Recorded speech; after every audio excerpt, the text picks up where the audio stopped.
Today is going to be a different type of episode. I am here only to witness a concrete pour. I'm not involved in any way, so maybe I'll give you some commentary. I'm just here hanging out with this guy. How'd you get here? You're trespassing. You're not supposed to be here. So, how'd we do? That's where the pour's gonna happen. There's a bunker under there. I hear that thing's leaking, catching on fire, and a little bit of blowing up. Yeah, it exploded like 4 times already. Anyway, man, look at this. Look at this view. Get ready. In like another 30 minutes when the sun starts peeking up, it's gonna be great.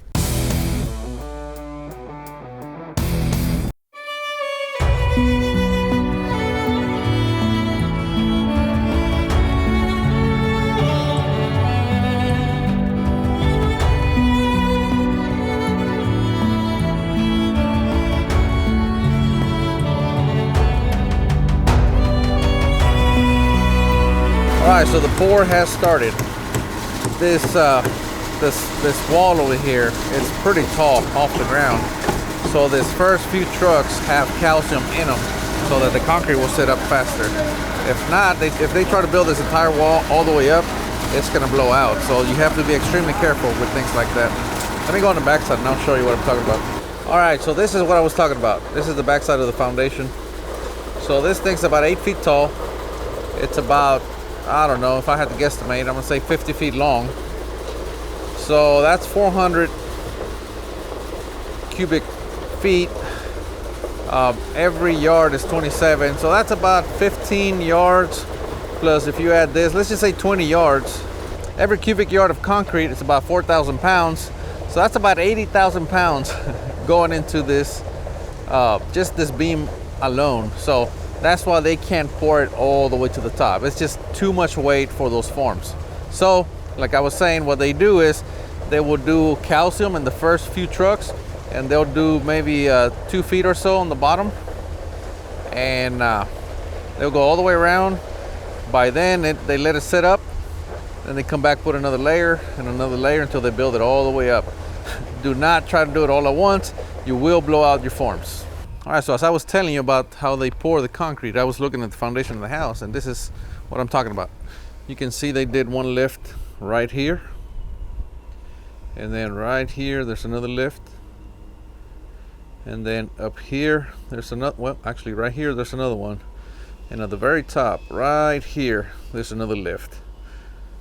That's how you have to do it.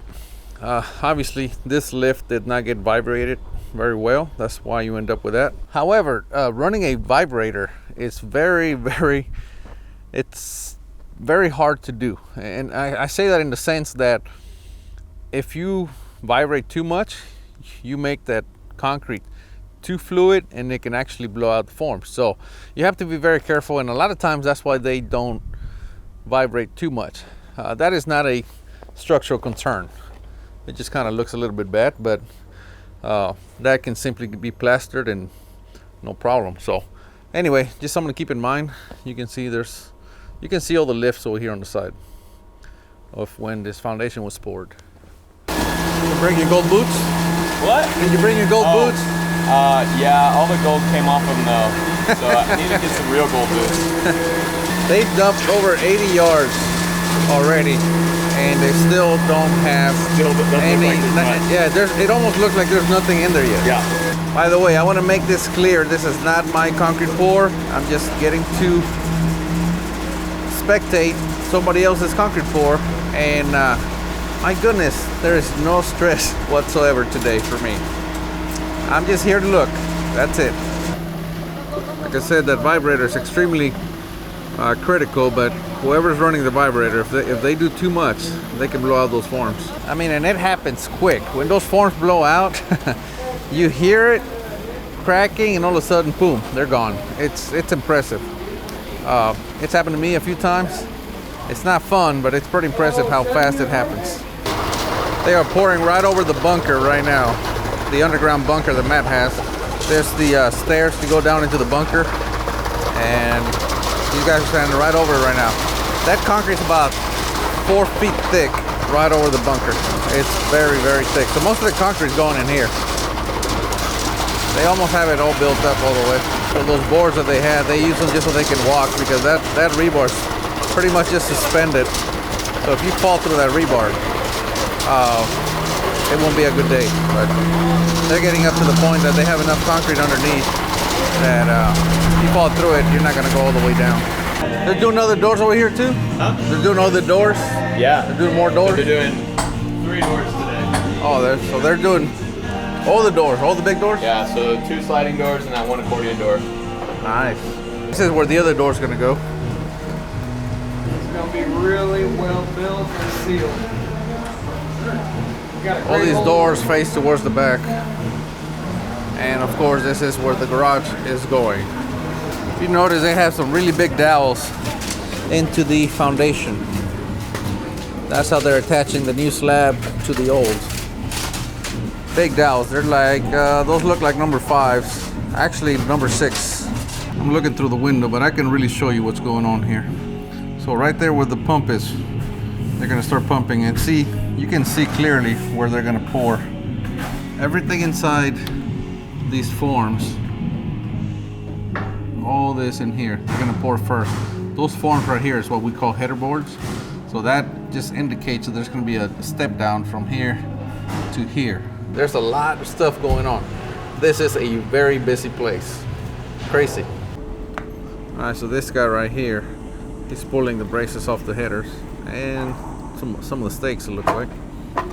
Because like I said, once this sets up enough, they're gonna pull that header off, and then they're gonna start pouring the rest. And like I said, this steps down from here to here. They pull the stakes and the braces off, and now they're pouring here. They have to leave the header in because the rest of it's still too wet to pull out. If they were to pull it out right now, it would just flow right into the other one, and you would not have to step there. So right there, these block outs that you see right here, these forms, that's for the overhead doors. That's where the overhead doors go. There's one there, and looks like it's gonna have 1, 2, 3, 4 overhead doors. It's really hot out here. It's 12:30 p.m. right now, and the sun is really beating down on the slab.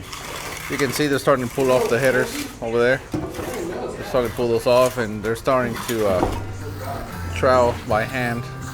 So it won't be long, they're gonna be putting the power trowels on here.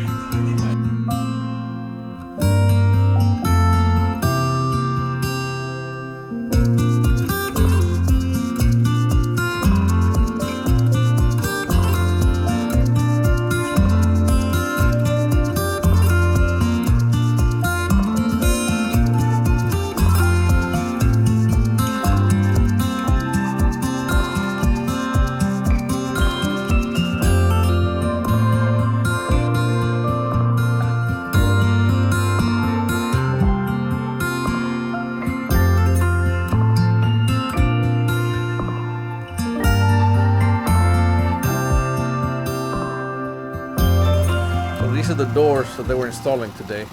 At least one of them. They're installing 3 of them. Big glass doors, because obviously they want to take advantage of that view. I don't blame them. They are doing the recess for the overhead doors the way they are typically done. If you guys have been following us for a while, you know that we actually ramp those down instead of doing that lip right there. Just a different way to do it. I just like the ramp a little better, because you're trying to roll in a mower or something with small wheels, it doesn't catch. Plus, the ramp's a lot easier to sweep too.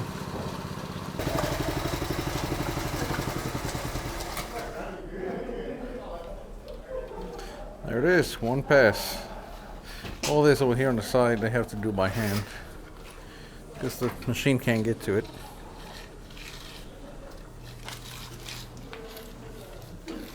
You can see those guys over there, they're doing all that by hand. All the edges need to be done by hand. Alright, so now they just finished floating all this. Now they got the trowel machine back on top. And you can hear it's going quite a bit faster now.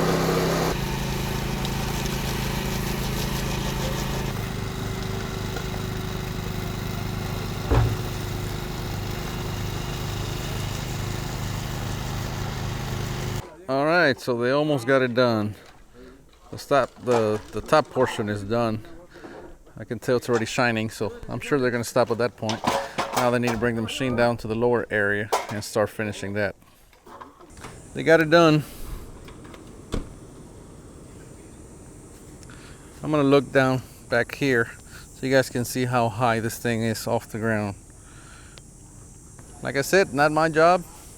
I'm just here hanging out with Matt today, kind of checking out what they're doing on the house and just kind of geeking out about some of the things going on. As you guys know, I'm a barn dominium builder. I don't build conventional homes, but construction is very interesting to me, all types. So it's kind of relaxing to be able to see, one, somebody else work, and two, how they work.